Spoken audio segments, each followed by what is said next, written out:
Have you ever heard of the 10-year-old Union soldier in the Civil War? Being born in the August of 1856, John Clem joined the military 10 years after his birth. At 10 years old, leaving school just to join the military, where he was initially said no to.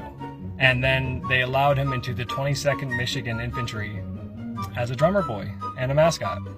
He was accepted as a drummer boy and a mascot, which, if Call of Duty has taught us anything, a perfect place for a 10-year-old boy is a place full of cursing, blood, guns, and violence.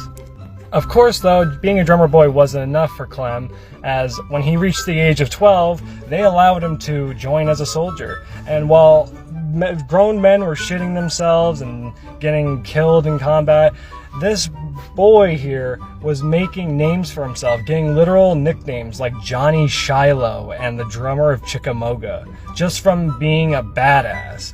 He was barely old enough to hold a rifle, and he was already getting nicknames. At that age, I was too scared to even talk to a store clerk, goddammit.